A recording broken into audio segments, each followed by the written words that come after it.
পরপর ৩টি সিনেমা পেয়েছে হিট তকমা। নির্মাতাদের কাছে এখন ২.৫ কোটি টাকা পারিশ্রমিক দাবি করছেন শাকিব খান।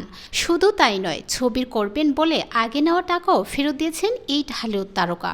কারণ তিনি রেট বাড়িয়েছেন। গত ৩ ঈদে মুক্তি পায় শাকিব খান অভিনীত ৩ ছবি। ঈদুল আজহায় মুক্তি পেয়েছে তুফান, এর আগে মুক্তি পায় রাজকুমার ও তার আগে প্রিয়তমা। ব্যাপক প্রচারের মাধ্যমে এই ৩ ছবি হিট তকমা পেয়েছে।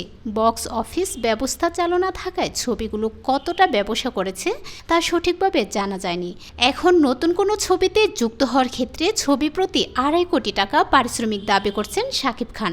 নাম প্রকাশ না করা শর্তে ঢালিউডের এক নির্মাতা জানিয়েছেন তিনি শাকিব খানকে নিয়ে কাজ করতে চান। আগেও ৪০ লাখ টাকায় শাকিব তার ছবিতে কাজ করেছেন, কিন্তু এখন এই নির্মাতা ২.৫ কোটি টাকা পারিশ্রমিক চান।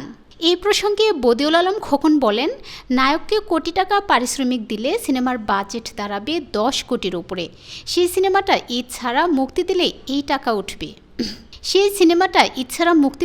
টাকা উঠবে অথবা সব সিনেমা কি দর্শক দেখবে? পারিশ্রমিক বাড়ানোর যৌক্তিকতা প্রসঙ্গে জানতে শাকিব খানকে ফোন করা হলে তার ফোন